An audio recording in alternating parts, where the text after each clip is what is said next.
What is up, everybody? Welcome to another episode of NFL Turf Talk right here on DSM Media. As always, I am accompanied by my great co-host, Dylan. You can find Dylan Davis at DylanJD98 on Twitter. Today, we got a special guest, our faithful co-host from the Faithful Fanatic, Mr. Matt McGinty. You can find Mr. Matt McGinty at Matt_McGinty. Fellas, how are you doing today? I'm good, man. It's a busy day for DSM.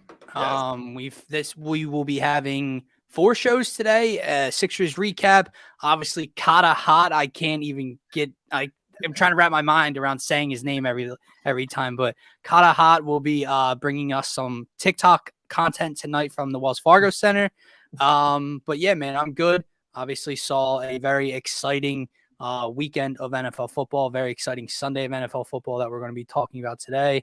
And always nice to have Gint on to talk about it. And you guys can catch me and Gint following Turf Talk at 5 p.m. on the Faithful Fanatic Show to get you guys ready for the Sixers and Pelicans matchup. How are you doing today, Mr. Matt McGinty, also known as Gint? Yeah, it's so weird hearing you guys call me Matt. It hardly ever happens, but I've been good. Like Dylan said, great weekend of football. Just the epitome of the divisional round, I should say. It was awesome. I don't know if we'll ever see a weekend like that again, truthfully. Seriously, it was some of the best football that I've watched in a while, if not ever, as far as like a full weekend of football. You can say it. You can say it because it was. Yeah. Like I've had over 24 hours now to think about it. Like, it was the greatest weekend in NFL history. It was the greatest day in NFL history. It was the greatest game in NFL history. I'd even go as far to say it might be the greatest weekend in sports ever. Like, I'm trying to think of an overall weekend. What's a better weekend? Find a better weekend of games. Games. Yeah. Like, aside from your I'm super biased to like the NCAA tournament first. Okay, well, that's fair. That's fair enough. Yeah. But even like the most exciting NCAA moments, dude, 4 straight games, walk-off victories, all 4 of them. That's never happened before. Right. And like you said, like, I'm a Nova fan, like you are, getting not to the extent that you are a Nova fan, but like that Carolina win was at that time the greatest college basketball game I've ever seen. It was up in the conversation for greatest game I've ever seen. You watch what took place Sunday night. I mean, that might have just topped it. Like, and we had biased with the fandom in the Nova game, and we can honestly say it probably topped it. And even looking, to the first game of the slate on Sunday, you had possibly what would look like it could have been the biggest comeback in NFL history. Obviously, it fell through by another spectacular play by Cooper Kupp and Matthew Stafford, but you can't say enough about that weekend. The only thing that I could say that would tout that weekend for like me is a personal thing, right? Like an Eagles Super Bowl, right. The Eagles Super Bowl weekend, right. Like that was like the greatest of my life. Right. That's personal. Like that's not for a grand scheme of things, right? And even the Eagles Super Bowl specifically, like that game, biased involved, but also biased aside, trying to like put it aside, that game was an all-time great game. Yeah, like, I think there was no punt or 1 punt in that game. Yeah. This game probably topped the Eagles Super Bowl game as far as a football game, biased aside, as we're looking at it. But when you're looking at the Bucs Rams game, like you said, Scotty, that first game on Sunday, that almost went down, or that went down as an all-time great game. And that was the second best game of the day. That game was an all-time great, and it wasn't even the best game of the freaking day. Think about that for a second.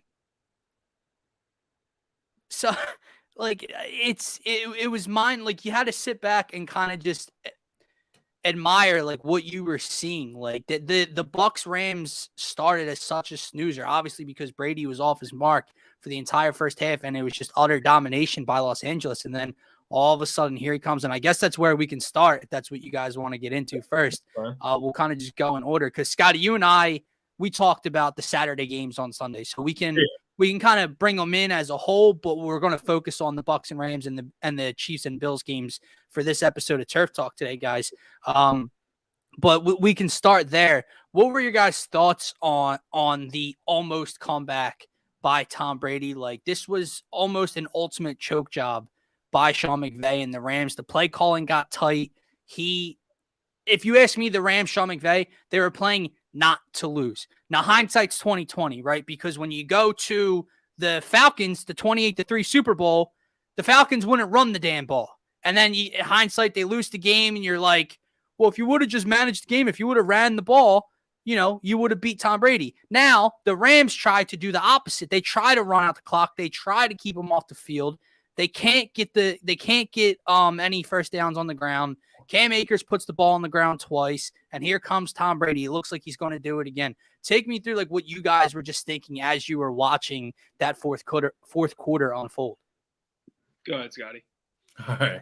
So, as I'm watching, this game play out, there's always just that feeling in the back of your head or in your gut, I guess you could say, that Tom Brady's going to bring this team back. Like, they're going to find a way. But there was so many times in the second half of that game where I thought the door was closed. Mm-hmm. And then it's like, boom, the Rams do something ungodly stupid to reopen the door. Like, even Cooper Kupp had a fumble down the stretch. Like, Cooper Kupp, the guy that catches everything and broke all these wide receiver records, is dropping the ball on the ground. Like, part of it, like you said, they were playing to not lose. I think that falls on Sean McVay. When you're going against Tom Brady in the Buccaneers, like the team that just won the Super Bowl last season, you put the nail in them, and you keep putting the nail in. You put in as many nails in that coffin as you can in order to keep that coffin closed. And they simply didn't do that. So part of me blames McVay, but then obviously the loose handling of the football is the biggest thing. When you look at Cam Akers fumbling. But you can even look back to McVay for that as well. Why is he in the game after the first fumble? Why does he get the opportunity to have two fumbles when he's just coming back from injury anyways? He's still getting his legs under him. He's still getting back in the flow of the offense. You ran him 24 times. Yeah. Why not try Sony Michel? Why not try Darrell Henderson if he's available? Like, not to mention the Bucs held him to 2 yards per carry. Yeah, 2 yards per carry. 2 yards per carry. Carries. What's the point of this? Like, and then he fumbles twice. So I have to throw some blame to McVay. Some blame goes to the players. But overall, just for a choke job like that to occur, obviously it fell through. It didn't happen. Mm-hmm. For a choke job like that to occur, there's a lot of bad things and mistakes going on that field from multiple different areas. Yeah, I totally agree with everything. It was just like started out and I was like, yeah, I don't see them doing this one. I know it's Tom Brady. I don't think it's going to happen, though. Yeah. And all of a sudden, you're inching back. And then Cam Akers fumbles down the first half. And I was like, oh, here it is. I was like, that's it right there. I was like, he's going to come back and win this game in the second half. And it still didn't look like it. And then the back-to-back turnovers happened. Yeah, that game was drunk. I forgot about that point in the game. Two of the best teams we've watched in football all time. It was just like, I was like, what is going on in this game? And then when Akers finally put it on the deck again, and they went down and scored, I was like, there's no shot they lose this game. But Cooper Kupp has been the best receiver in the NFL all season, and he came up as big as you could get, to say the least. So it was a very, very exciting game. At the time, I was like, this is the greatest football game we're ever going to witness. Little did I know 6 hours later I would be with my jaw on the floor again seeing a game. So, first of all, I forgot about that part of the game. Like the ending, the comeback, the throw that we're going to get into by Stafford to Kupp. It all kind of just masked the drunkenness that took place in the middle of the game. Like you had the Bucs turnover, and then Stafford, the high snap over Stafford's head goes the other way. You had the Brady interception when he was trying to force feed Gronk down the sideline early on in the game. I'm with you guys. Like I just thought, the broadcast crew kept trying to force it down your throat, right? Like, oh, it's Tom Brady. We've seen this movie before. I'm just like, shut up. He doesn't look right today. It's over. Stafford and company are moving the ball. The Rams D looks great.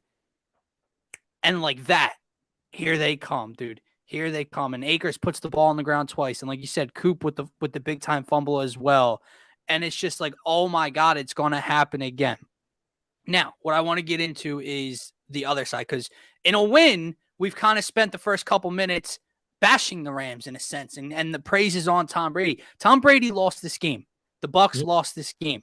But what I will say before I get into Matthew Stafford and the Rams is the Bucs had all the momentum. Like that's clear, right? If that game gets into overtime, like regardless, I even think if the Rams get the ball first, if that game gets into OT, we're looking at the same ending as the Chiefs game. This pissed off kind of like annoyance by NFL fans, because as much as they wanted to see like Mahomes and the Chiefs lose and see new blood in the AFC Championship with the Bills, it would have been the same. Oh, Brady again, right? Like if that game gets to overtime, the Bucs are taking it home. Promise you, doesn't matter if the Rams won the coin toss.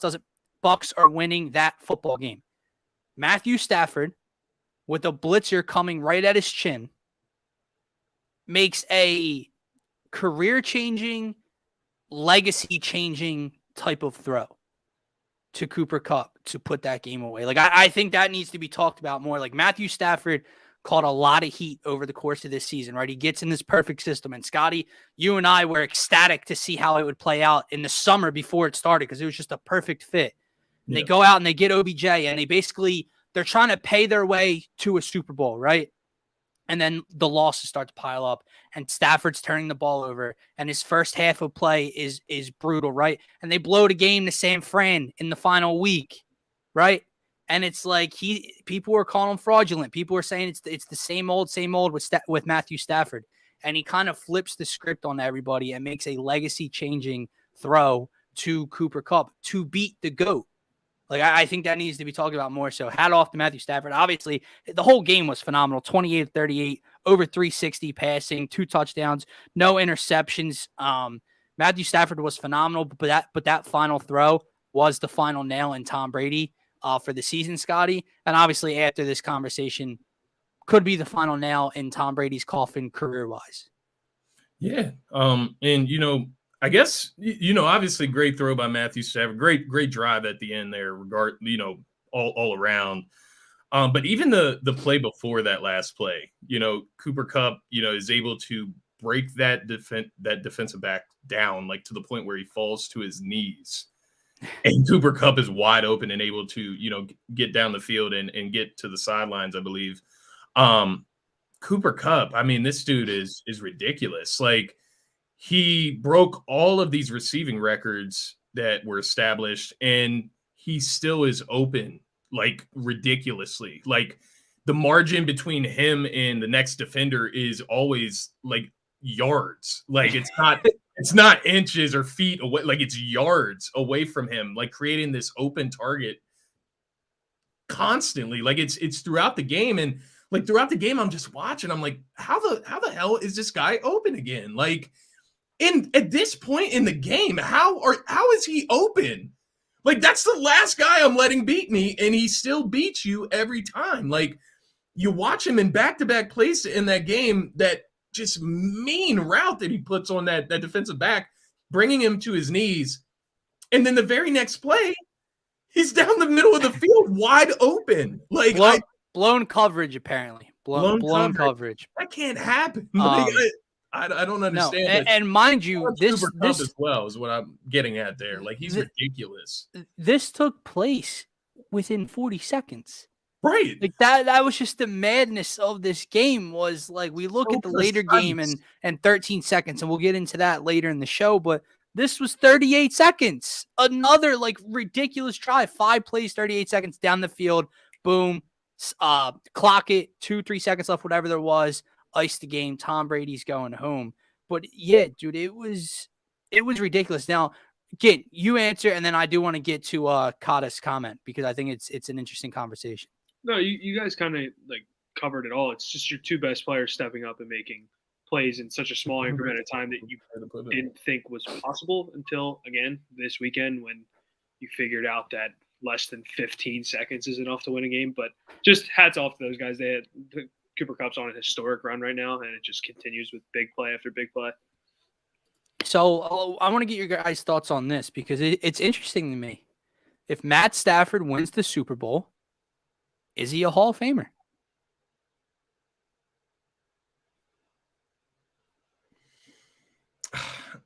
Don't all speak at once, guys. Part of me, I'm leaning no. Like in my mind, I'm leaning no. I'm thinking of like playoff experience. I'm saying yes. Based off what though? My thing is, Rodgers is right. That's my point. That's the conversation I want to make. I'd have to look at the numbers. I'm pretty sure Stafford's numbers have to be pretty close to Rodgers. Obviously, that's my point. Not accolades and stuff like that, but you'll have the same amount of Super Bowls. So real quick, to Scott, what Scotty started to say is true. Stafford doesn't have the overall workload in the postseason as a Rodgers does, as other guys do. But if Aaron Rodgers is a one-time Super Bowl champion, right? We view him as an all-time great. I do. I know I do, right? And obviously he came up short on Saturday, and that's a lot of that is on him. Most of it is on him. But if we view him as an all-time great and he only has one ring to show for it, why is Stafford not in the conversation? Now, I'm not saying the ring alone does it, because like you could look at Joe Flacco, right? He's got a ring. Is Joe Flacco an all-time great because he's got one ring? No, because Joe Flacco's numbers, Joe Flacco's, that doesn't go with it. I don't have the numbers in front of me. I don't know if Gint's looking them up at the moment, but I will in a second. Stafford's numbers have to be up there. He's one of the best gunslingers I've seen of our generation, right? He's responsible for the two greatest receiving seasons ever, as far as Calvin Johnson's year went and now Cooper Kupp this season. And if he wins the ring, I don't see how he's not. You can look it up. Rodgers obviously has the tip on the numbers, but it's close. And like you're mentioning, it's not something where it like jumps off the table where it's like, oh no, he's not in the same, I don't want to say category, but the accolades with Rodgers kind of brings him up to another tier, in my opinion, but it would be close. Right. He doesn't have the MVPs that Rodgers, like Rodgers, put it this way. Rodgers probably isn't the best example. No, but that's what I was kind of thinking. Name to throw. But Rodgers has 11 playoff wins. I know he has 10 losses, but that's still a plethora of playoff. Right, but I guess the point I'm trying to make here is if we view him as such an all-time great, he's 11-10 in the playoffs with one Super Bowl to show for it, right? So Matthew Stafford with these numbers, with a Super Bowl win, like I said, I think that's something that we have to talk about as well. Like, Scotty, I know you and I had it right around the time Cooper Kupp was trying to break Megatron's record. Who's the quarterback with Megatron that year? Matthew Stafford. Sure. Who's the quarterback with Cooper Kupp? Now, Cooper Kupp was a very nice talent before this season. He didn't reach this level of production until Matthew Stafford came to Los Angeles. So he's going to be the quarterback for two of the greatest receiving seasons ever. I wouldn't say he's a Hall of Famer yet. That's my final answer. If he wins the ring? Yeah, I wouldn't say. Okay. I wouldn't say it's guaranteed, but also Matthew Stafford's going to keep playing. Matthew Stafford's going to win higher.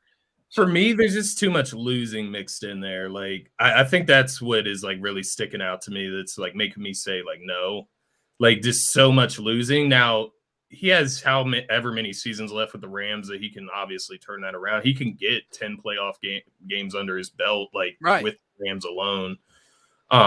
So like I would say if he wins a Super Bowl this year, maybe. Like I would side with no, but I would be understanding of the conversation. Yeah, that's kind of where I'm at. Like the thing with Cooper Kupp, like I definitely think that's a great point. Cooper Kupp struggled to stay healthy as well because he had seasons with golf. But Cooper Kupp wouldn't see these numbers if he had Jared Goff as his quarterback. Agreed. Probably not. I mean, probably not. I also wish he would have to go through Rodgers to get there this year. Because you would talk about him being right. He would have beat the Cardinals to start, who were this 9-1 juggernaut. All right, but then you reversely, hold on. Who'd Rodgers just lose to? Yeah, that's this defense that shut his ass down, right? What if Stafford goes out there and lights up San Fran, right? What if Stafford meets Mahomes in the Super Bowl and beats Mahomes in the Super Bowl? You'd beat Murray, Brady, Rodgers, Mahomes. That would be like beating the Mount Rushmore of the NFL right now. Yeah. I don't know. It was just interesting. I like the comment. It's interesting. I think we have a yes a no and a maybe by Scotty. So It's a no. It's a it's no. a no. It's a no. Okay, so I'm outnumbered here. I get I'm outnumbered here. Okay. I do get the conversation. All And, right. I guess part of my reasoning as well is because I think the Rams are going to lose to the 49ers. I think, So do like, I. that's Nah, man. I took the Niners. I think they're going to lose to the 49ers. And that's Isn't gonna it? I'm pretty sure Stafford's lost his last 4 against Jimmy G. It's crazy. That's fine. Jimmy G. That's fine. That's fine. I like it. I like it. I like it. I like you two. I like the vibe. I'm placing the house on the Rams this week because everyone's mind. I'm not. It's not a fault because I said yesterday, as soon as they won that game, everybody's going to be on the Niners because they can't beat the Niners. They're going to beat the Niners. Yeah, it's not. Promise. It's not about the game on Sunday. It's the 49ers. I think they take it to a different level than what the Rams like. And it's that physicality, it's that running game. It's, they wait for you to make the mistakes. Like, they just beat Aaron Rodgers with their special teams. Like, I don't know. They're very impressive and specifically impressive against the Rams, but I get what you're saying. Like, eventually they got to break the streak of losing. I just don't know if it's against this 49ers unit. If the Undertaker's WrestleMania streak came to an end, anything can come to an end, and the future Hall of Famer is going to put it to an end on Sunday when Matt Stafford beats the shit out of the 49ers. I love it. I love it. Everybody is on the Niners. I would love it. I hope he does not choke. Me too. Well, listen. Him putting the nail in the Bucks, that was a great throw at the end of that game. They also melted down. Right. Go and lose the right. Like the argument I just made for the future Hall of Famer. I mean, if he chokes in this game, let me flush that down the toilet because my argument's out. Right. It's going to be a but just like we said with Carson Wentz in Week 18, like, do not let that happen. What's he do? They lose that game, right? Matthew Stafford, come on, bro. Step up to the plate. Bring him back to the plate because it's time. No, it's going to be interesting, man. And obviously, we'll talk about those games this weekend. But what a plate on the table. I can't get over it. And again, then we're going to transition now into the better game on Sunday. Like, I can't get over that we were staring down the barrel of an all-time great game. And it was the second best game of the day. If Jimmy G wins, all we're going to hear is Jalen Hurts. Dude, listen, man, I know. What's Terry's comment? I can't see it. It's too far down. I can't get to it. Terry's Terry, don't start. Not today. Not today, because you're going to lose this weekend, Terry. You're going down this weekend against the future Hall of Famer. But all right, let's get to that Bills-Chiefs game because here's where I'll throw it to you guys. I've never seen a game lead up to kickoff all week long, leading up to the kickoff with so much hype, with such high expectations, and exceed those expectations by a fucking mile. Excuse my language, but by a fucking mile. The over-under was set in the mid-50s. What was it set at? Getting 53.5, 54.5, whatever it was set at, right? They're expecting offense. Here's 25 points in the final 2 minutes, final 75 seconds of the game, right? The quarterbacks are going to have to duke it out. These two great young rising stars or already stars are going to have to battle it out. Boom. Here's the greatest quarterback duel I've ever seen in my lifetime. I can't, my eyes, I still don't think have processed what we watched. Like I almost shed a tear for Josh Allen on Sunday. Like, I felt so bad. You make Gabriel Davis look like Jerry Rice in the divisional round of the NFL playoffs, and you lose. You go down after Tyreek Hill. Tyreek Hill flashed him, bro. See ya. Deuces. I'm headed to the end zone. Your playoff run's over. Gabriel Davis, your 3 touchdowns were cute. Here's another one on broken ankles with 13 seconds left to put Patrick Mahomes and Arrowhead away. And it wasn't enough. 13 seconds. They went from their own 25 to the Bills, 30, 35 to put the game to overtime, and that's all she wrote. The coin toss, the overtime rule. Let's get to that after this game. I want to have a separate conversation on that. But just, guys, the emotion of this game, the expectations were exceeded by a mile. Greatest game I've ever seen in my entire life.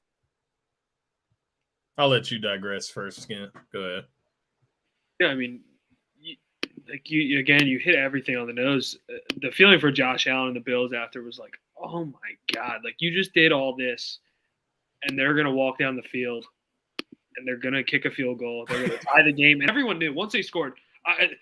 Josh Allen could have called heads and tails. The coin would have landed like on its side, and the Chiefs were getting the ball first and winning the game. Like it was just gonna happen. And like when we're talking about the Cooper Kupp thing, and we're talking about how does he get behind the Buccaneers defense, right? How do you not put 11 people on Travis Kelce? He's the biggest target on the field. He's the mic'd up comes after the game. He's talking about how I'm just gonna run where I want. Just find me. I'll find the gap. Just throw a rifle to me. He puts it on the numbers. And like how we were just talking about how the Rams and Buccaneers is a roller coaster of a game. Like this was a roller coaster that goes like every move you could possibly imagine. And this game. And listen, I don't know, to your point, Gin, I don't know how the number one defense in the National Football League plays softer than I've ever seen Jonathan Gannon-led Eagles defense play all season long. Like, I get it, right? Like, prevent. Don't let anything behind us. We're not losing this game here.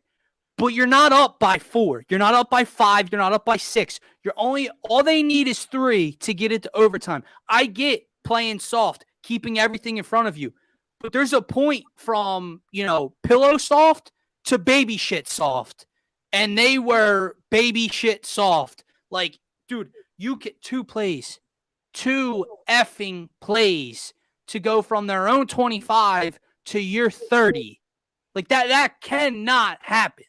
Yeah, it was – I feel so bad for Bills fans. And like you said, for Josh Allen, like, they showed him after. I was like, dude. Yeah, listen, I thought we've been through pain. No, actually the Kawhi shot and that are very, very, very similar, probably, to be honest. Probably the same exact feeling. But it's the same thing we talk about with the Rams. Your 2 best players making a big time play, and I still like it's still hard to believe that. I remember I flipped the game off. I was like, dude, there's 13 seconds left. Like, this thing's over. Like, and I flip it back. I see Kelce catch the ball. I'm like, what just happened? They're about to kick a field goal. And then, dude, like I said, I knew it was over. No matter what Josh Allen called, they were not getting the ball, and the Chiefs are going to score. But I know we'll get into the ruling thing. But for now, that's all I got. Yeah, no, I think you guys hit all the points of the game very well, especially the end of the game. But just going into that final 13-second stretch, one, you see that the Bills don't squib kick. Right. What the fuck? You know what I mean? Like, if I'm a Bills fan, right there is where my heart sinks, because the Chiefs have 3 timeouts, right? They had 3 timeouts with 13 seconds, right? Yeah. So that's what, 3 plays that you have, depending how they play out, right? Probably 2 plays in reality. And they somehow did it. The thing about the Chiefs, the thing about Patrick Mahomes, Travis Kelce, it wouldn't have been any other way, like, than them not doing it. Like, they're that great, they're that elite that, like, I almost expected it. Like, once the squib kick wasn't a thing and they really got the ball back with 13 seconds and 3 timeouts, I'm like, okay, if there's any team or offense that can figure this out, it would be Andy Reid, Patrick Mahomes, and these skill players that they have on this offense.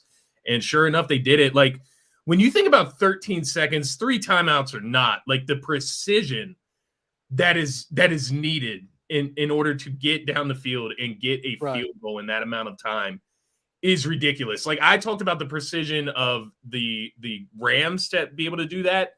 Now, the Rams didn't have any timeouts, so they had a little bit more time, but the precision is still needed. So in reality, it may be around the same type of situation in a sense, but the precision that it takes, Travis Kelce to get exactly where he needs to get to in order to get those yards, get get the ball down, get the ball into the ref's hands. Like we just saw Dallas screw that whole situation up Right. at the end of a game. They didn't have any problem. And kudos to the Rams for that as well. They got that all taken care of. It's like they took notes on another team's mistakes, right? But I can't say enough about, the Chiefs. Obviously, I'm with you guys. I feel for Bills fans because if you go out and you watch that game and you watch the way Josh Allen played against the Chiefs, when are they going to beat the Chiefs in the playoffs? Like if that wasn't the time when they're going to beat the anybody Chiefs going to, Super Bowl, bro? Like when is it going to happen? Like next season when Joe Burrow is even better, and the Bengals are even better. Like so that was my first reaction, Anthony. My first reaction was, wow. Wow, what did I just witness? Right, I witnessed history, and then I thought, okay, AFC Championship. I love Joe Burrow, Scotty. You love Joe Burrow. Gint loves Joe Burrow. I don't know how anybody dislikes Joe Burrow, and he's a rising freaking phenom, right? And he's been lights out this postseason. My initial thought was, if what Josh Allen just did wasn't enough, what's enough? Like, they're not losing this year, dude. Like, in my mind, they're not. Like, if that wasn't enough, what the hell is enough? The number one defense and one of the greatest quarterback games I've ever seen in my life.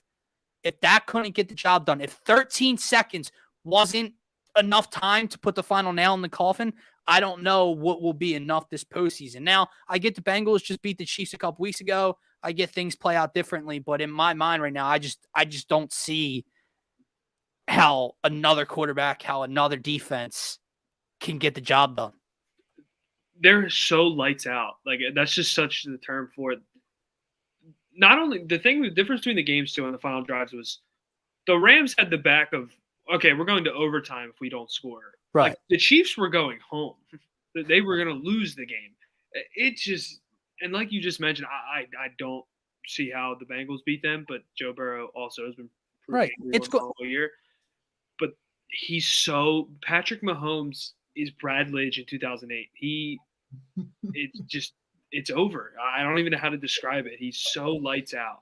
Dude, this wasn't at the end of the game, but the one sidearm under the defender's arm and I don't see, like, they're all lights out. Tyreek Hill, my uncle texted me when it happened.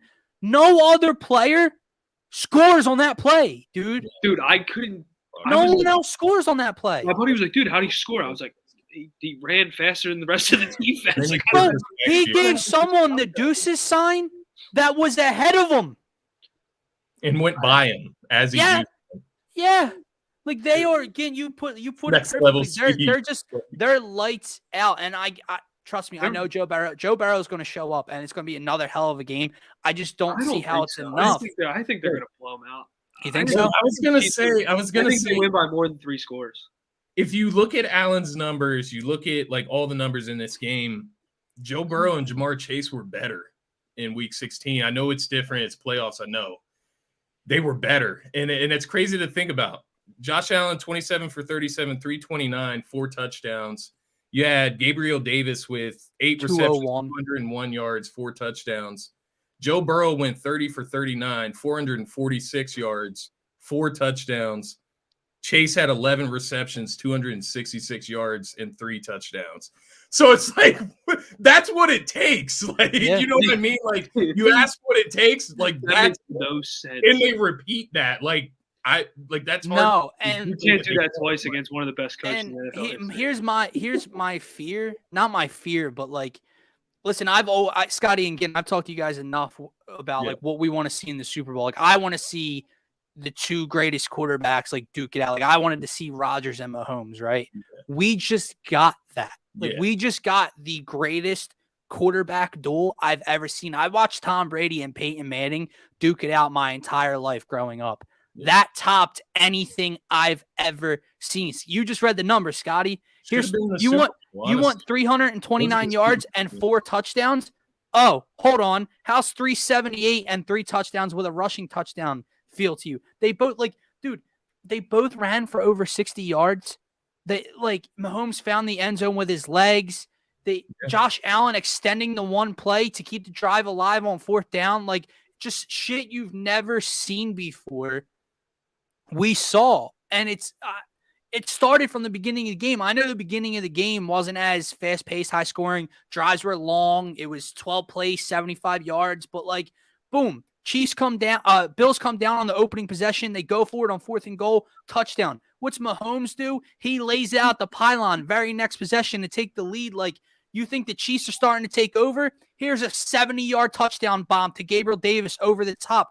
The game was back and forth all night long. It didn't, like I said, I've never witnessed an event come in with so much hype and expectations and exceed it by a goddamn mile, dude. That route by Gabriel Davis that made that corner fall. Oh my! I'm not exaggerating. That's the best route I've ever seen a wide receiver. that dude literally just his knees buckled, bro. We said Cooper Kupp made a guy fall. Like that dude physically couldn't move, so he just fell backwards because he didn't know where to go. That was the best route I have ever seen somebody run in my life.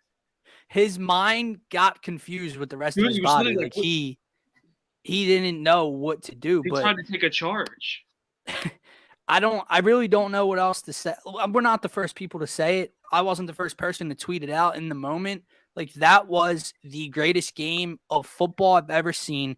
It was the greatest day of football I've ever seen. It was the greatest weekend in NFL history. It might have been the greatest game and greatest day, greatest weekend in sports in general, in my lifetime, in history. That's it. It was history to watch this weekend. Yeah. Some questions for like almost like a food for thought type thing.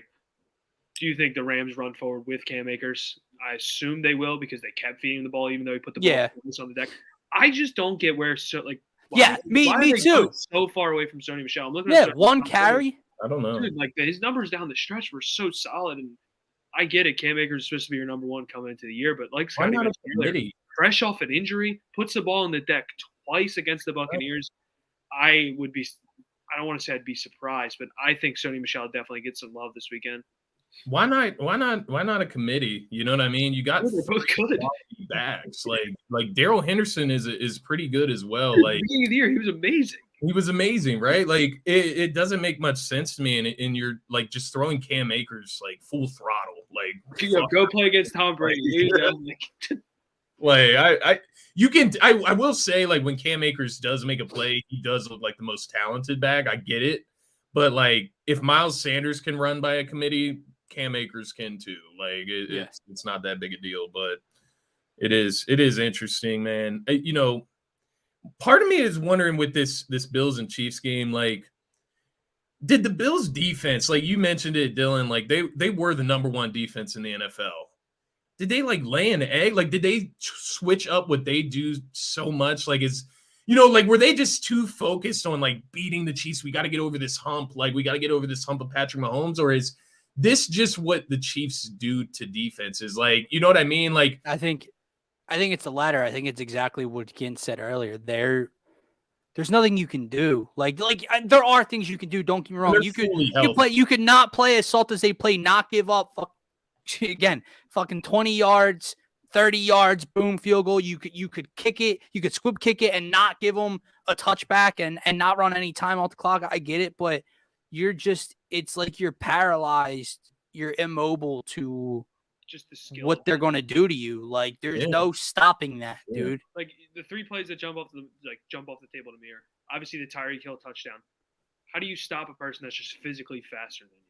Right. How do you stop Travis Kelce sitting here saying, I'm going to run to an open spot on the field, throw the ball 200 miles an hour, my numbers, I'll catch it.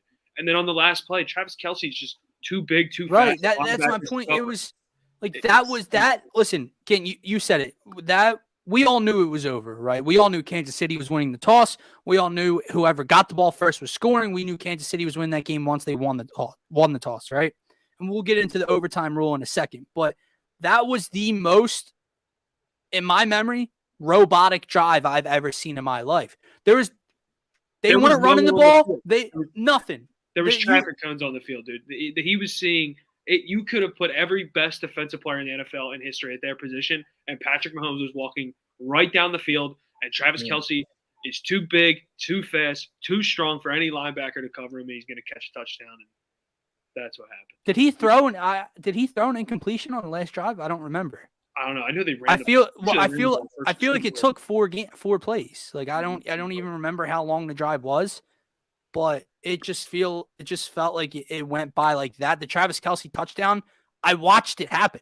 Like I watched live the wheel route coming, and I'm like, that before he threw it, that's where the ball's going. Just beats the corner. Like it wasn't like Travis Kelce didn't moss him. He didn't go over the top of him. He beat him. He dropped it right in the pocket, toe tap, control, game over, bro. Like the most robotic drive I've ever seen. And that goes to answer your point. It goes to answer your question, Scotty. Like, no, there's really nothing you could do to stop what was happening. And this, like these 4 remaining quarterbacks, you always look at this time of the year. It's like, what would this mean for their legacy if they were to win the ring? Obviously, Jimmy G's legacy isn't going to be like take off because he wins the Super Bowl. He'll get put in that category of like the Joe Flacco's and guys that want a ring because of X, Y, and Z, not because necessarily himself. But I mean, if Patrick Mahomes gets a second one this early in his career, obviously we know how big of a talent he is. Like, where does that put him on the list already in terms of, I don't want to say GOAT because of how young he is, but in terms of best quarterbacks of all time, kind of where he sits if he wins this one. Well, it's crazy what it can do. Eye test, he's better than Tom Brady, like skill wise. Like right, he's a better thrower. Well, I've always said about Rodgers, like Rodgers is a better thrower of the football. Is better than Brady, but right. Greatest. Like, here's the thing. Like we said it last year again. He'll never, unless he goes and gets 8 or 9 rings, he's never going to be better than Tom. You lost the head-to-head battle. If he doesn't get more rings, he's never going to be the GOAT. If I'm being complete, like when does this train pull up to the station? When does this train stop? That's the thing. It's almost like you're looking at LeBron and you're looking at Kevin Durant. Now you're looking at like Tom Brady and then Patrick Mahomes. It's like, even though Mahomes hasn't beaten Brady in a playoff game yet, will it ever happen? I don't know, but it's like, is he almost at the cusp of like, there's Brady and then there's Mahomes, and is there anything in between? Well, the old heads are going to tell obviously the Joe Montana, right? I never got to see the Montana of the world, and that was before Brady took over Montana. A lot of people that I talked to that witnessed it was Montana was the greatest quarterback of all time. Now I think it's just a conclusion, even by that generation, Tom Brady's the greatest of all time. He would. Where does he rank, dude? Like they're on their way. Second ring in 4 years. He's been to the Super Bowl. He's been in the Super Bowl 4 times now, or 4 times. 3. Right. This is their 4th straight AFC championship. Yeah, 3 times. Home AFC championship. Can't even think how many times he's been there. That's how many times he's already been there. Right. And he lost to Tom once. Yeah. I don't know. It's really tough to gauge, like where does Big Red rank? Oh, because Andy's on his way to his 2nd back-to-back championship performances. Did it right here with us, with the Eagles, and now he's doing it in Kansas City. Albeit he's got Patrick Mahomes with him now, but that's no one else has done that. So especially if they go out there, if they blow out Cincinnati this week after watching in the regular season what was an unreal football game, and Andy Reid makes some sort of adjustment, and Jamar Chase doesn't have 1,000 yards, and Joe Burrow doesn't throw for 1,000,000 yards, and they, like I said, win by maybe 3 or more scores, you're looking at Andy Reid as like this dude that was like picks a young team apart. So we'll see, man. It's going to be an interesting weekend. Scotty, where's he ranked to you? Like you said, obviously I don't have the experience with the old time quarterbacks. I mean, I'm gonna, keep it with Tom Brady. We don't know the Elway, the Marino, the Montana, the Steve Young. My era. Like I said, he's, eye test. He's better than Brady. He's off to a faster start, I feel like, than Brady. Now I'd have to really go back and look into history, but how many seasons has Mahomes been the starting quarterback now? 5, right? 5, and he's been to 2 Super Bowls. 4. The year the Eagles won the Super Bowl, we lost to Kansas City week 2, and Alex Smith was the quarterback. Yeah. So in 2018 was Mahomes' first season, I believe. So I think it's his 4th season. Let me ask you this: if he wins this one, is his legacy already over Drew Brees' legacy? Yeah, Mhm. I would say yeah. And it would be over Aaron Rodgers. Right. Over Aaron Rodgers. Right, and those are 2 of the greatest I've ever seen. So of our names that we've seen, you're looking Mahomes, at Tom Brady. What about Peyton? Like I loved Peyton. What about Peyton? I'd probably put Peyton over him. You just have to fill in the stats at that point, though. Once you get 2 rings, I think Peyton has 2 rings, right? Yeah. He has 2. So he would maybe to talk about Peyton, you may have to get 3, but what if they win this year? What are the odds that he won't get 3 in his career? Like I know his Super Bowls are hard to come by, but it doesn't seem that they seem pretty easy for him. Right. Like, it's pretty easy for him. Like I don't know. It's hard to say anybody will ever be better than Brady just because of I think he's unachievable. So much at the pinnacle of the NFL. Like the only way Mahomes surpasses Brady is if Mahomes was to win 8 or 9 Super Bowls. Yeah, I don't. It's the only way. What if you and get that's not happening? 5 rings, and then all of a sudden his numbers are just better than Brady's? Because I think they will be, honestly. Like when you're talking about just his statistics, because like when I see him winning a 2nd ring, all he needs to do from that point is just surpass Aaron Rodgers and all his statistics. Like, and I think that he can do that in his career because he's off to such a hot start. But then, like with Brady, it's like you get into this area of what Brady has 7 rings now. Yeah. And so Mahomes, like if he gets to that 5th ring, are we really knock him if his stats much better? Shout out to Phil. Phil put this out before we went live. I didn't even see this at the top of the chat. It's also the regime. When this regime runs out, this Travis Kelce, Tyreek Hill, and I guess it's really just them 2 because the rest of the guys are kind of just gadget guys that are fast. Yeah, that's true too. When this regime runs out, I mean, and again, they don't look like they're slowing down anytime soon. And Tyreek Hill is definitely not slowing down. That dude's faster than anyone I've ever seen. Yeah. And as far as this comment goes, 100%, and the NFC's in trouble because that's tough to say. The number 1 and 2 seeds are might lose their quarterbacks. Oh. I thought he meant because the 6th seed in the NFC right now is going to the conference championship game. Oh, right. Oh, right. Yeah. But I'm talking about like the firepower in the AFC compared to the NFC. That comment, I thought that comment came in like when we were talking quarterbacks, though, because like that's what for some reason I looked at that and thought he was speaking about the quarterbacks being so stacked. Because in that case, you know, you're looking at Burrow, Herbert, right, Mahomes, Allen. They're all young. They're all Jackson. 20. Yeah, right. Go see my tweet last night. I saw it. One thing is not like the other, okay? And I'll make it very clear. It's wearing purple. But you look like you look at the NFC, it's like Aaron Rodgers and Tom Brady. Those are the only guys you would put in the conversation with those other 4 quarterbacks, and they're Dakota Prescott. Fuck no.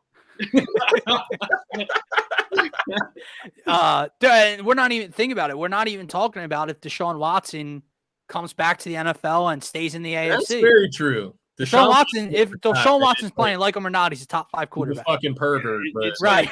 Dude can ball. Piece of shit human being, fantastic quarterback. It's gonna be such an interesting thing. So where he goes, man. Yeah. All right, guys. Miami, bro, they're contenders. Like 100%. If he went to Miami and he plays, they're contenders for sure. Right. All right, let's move on to what everyone is talking about. You got Bills players coming out and saying it. You got obviously their fan base. You have national, media talking about it all day long. The overtime rule. Obviously, the overtime rule is flawed. And when you watch the greatest game of all time and you watch those quarterbacks duke it out for the full 60 minutes and the way it came down, it sucks to only get to see one of them get the ball and not the other. I'll go last. I already know my stance. I want to see if either of you two have a different opinion on this. Does the overtime rule, how should I phrase this? I'm not saying does it need to change or should it change, because sure, it could change. It would make it fun. It would make it more fun, Rules change all the time in the NFL and in sports. So, yeah, it could change. But in terms of this game, of the outcry of, well, if the overtime rule was different, you get what I'm saying with this conversation? They have the right to complain about the overtime right. Rule. Because if it went the other way, if Mahomes and the kingdom lost, would the outcry be the same? No, it wouldn't. So, it wouldn't. So, where do you guys stand on this overtime rule in terms of this game? Go ahead, Scotty. Yeah, so I mean, for me, I guess my side of it is that sure, we can talk about if the overtime rules need change. Fine, I'm open to that conversation. Right.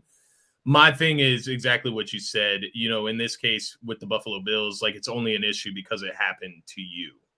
Like you didn't care when it happened to whoever in the regular season. It happened to Mahomes a couple years ago. Like, and they tried to get it changed at that point.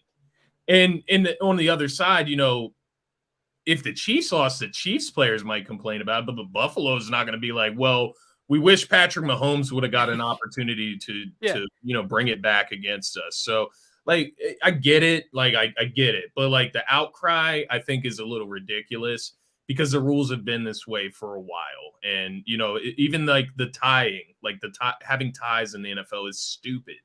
100% rules. As far as, like, letting them go all night, like, if you let them go all night, they'll go all night. Like, they were going to score every single fucking time. Like, so, like, if that, I don't, you got to find a solution in the middle. But the outcry, I find comical in a sense. Like, it just wouldn't even be a conversation. If sports and metal overtime rule must change moving forward. I'm not opposed to changing the rule. You know, the league evolves, the game evolves, rules change all the time. I'm fine with it changing. It would have made it more exciting. I'm just talking about in terms of the bitching and the outcry from the Bills losing because Josh Allen didn't get the ball in his hands. Gint, go ahead. I think obviously we all think it's changed. It would have been cool to see Josh Allen get the ball. I don't know who said anything. I only person I saw say something was Josh Allen. He said if it was the other way around, we wouldn't. There was an offensive tackle. I think it was Deion Dawkins for the Bills. Yeah. And don't get me wrong, speaking out of emotion's a thing, and a lot of people do. That's fair. But my big thing with the Chiefs fans that are defending it, saying it's the rules, whatever, and 2 or 3 years ago, they were trying to get the rules. They pitched the rule change to the NFL because they lost their Patriots. That's my only thing. Also, if you change it, what comes of it? Because you're not going to play another whole 15-minute quarter. Right. That is a silly statement. Also, is it just playoffs you're changing this? That would be tough to gauge on kind of – a lot of people are saying, oh, well, you keep the same rules in the playoffs, you change it. That can't be a thing. I think it has to be constant throughout the season. The whole college route I don't like. I don't know where they place the ball in the 20, right? Right. But what if the alternative was, okay, they want, like, because, you know, obviously if it was a field goal or a punt, the game keeps going, turnover game keeps going, touchdown ends it. What if that just changed it? Touchdown doesn't end it. So and then you have to score a touchdown. Right. Well, then they're just going to complain that if you get the coin toss first and you score and then you score, the team that scores third, they got the ball first, so it didn't matter. You know, you get what I'm saying? But you would always get a chance. So you'd always get to match it, so it would be the college rule in essence. But not starting at the 20 or 25. Okay, so you're kicking the ball to the shot. I mean, that's something.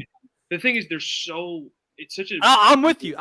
I always love when it's the same thing as like the all-star list, right? Well, this person got snubbed. Okay, well then give me who they should be in. Like, give me the plan. How about this? What should change? Of how to change. You need to change the way the ball is determined. And I don't know how you do it. I don't know if there's ever going to be a way to determine it.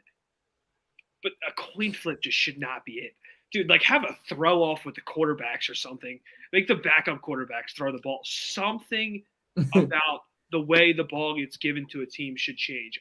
I hate that. So what do you think about the sports and metal comment? It's just for playoffs. Like the NHL has shootouts in the regular season, but then they go and they change the overtime rules come postseason time. I don't like that. I think it should be constant. I don't like it either. I think with the NFL it should be constant. Hockey's a different story. You can't have a shootout in the NFL. Well, yeah. I also hate how you can tie in the NFL. Well, how about this? That as well. How about this? Kickers put the ball in a tee. They get to try to kick it from as far as they want. If they miss, the other guy just has to put one in. But if he kicks it from 70 yards and drills it, that dude has to make a 71-yarder and they don't get the ball. The way they give the ball out needs to change. Obviously, that's a troll. You're not going to put the kicker on a tee to try to Right. where the ball is. But in my opinion, I don't know how you do it in the NFL because it's not like basketball where you can shoot for it. It's such a weird thing, but I hate that it's a coin flip. Like I mentioned to you guys earlier, no matter what Josh Allen called, that thing was not landing on what he said. Patrick Mahomes has superpowers. Right, because like NBA is a jump ball. It's a tip. Yeah. You can control in a sense. You determine what happens. Jump higher if you want the ball. Put Boban in if you want the ball first. What about spaces or laces? My thing is though, like we're like rule changes and stuff like that's off-season talk. Like yeah. This like the conversation has gotten so far from the baseline, which is how about the Buffalo Bills just get a fucking stop? Like, well, that's the point. Like, where's that's the point? You know what I mean? Like, how about when the entire world? That's how they control it, though. Like, that's their control of the situation, so it doesn't get to a coin flip. Stop the Chiefs with 13 seconds left. Exactly. Like, I mean, like, how about when the entire world knows you shouldn't kick it to the end zone? You don't kick it to the end zone.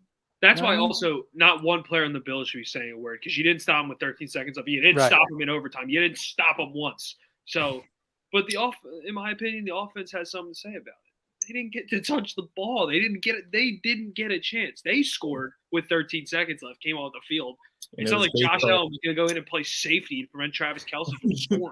Right, and that's why it's a travesty for Josh Allen. I agree. Yeah, I agree. I just can't stand the fact that a coin flip. Remember when the Eagles were in the Super Bowl in 2004? This is so off topic. And that kid flipped the coin. I don't remember who flipped the coin. Okay, well, like a kid flipped the coin, and he didn't even flip it. He just like threw it in the air. I'm pretty sure it was a kid. I like vaguely remember it, but dude, the coin flip is so flawed. I feel you. I can get behind that, and I can get behind the OT rule needing change as well. Sure, but not simply because that's all why people are moaning, bitching and moaning, and they don't like Jackson Mahomes, they don't like Brittany Mahomes, and neither do I. But well, what if the Bills go and say, "All right, we want to change a rule"? So you think the Chiefs are silent as night in the back of the room now, or you think they're sticking to their word in 2019, saying, "Hey, yeah, I agree"? Yeah, I don't know. I'm with you. All right, guys, is there anything else, Scott? Is there anything else you had planned for today's show? Do you guys think that Tom Brady is going to retire? Yeah. I think that was a high that he can go out and say he did what a GOAT does, put his team in a position to have a chance to win. And it didn't happen. And I don't know if it sounds different. And even what if we lost Rodgers and Brady in the same offseason? I don't think – well, and Big Ben. And Big Ben. I think Rodgers will be back in a different uniform. So do I.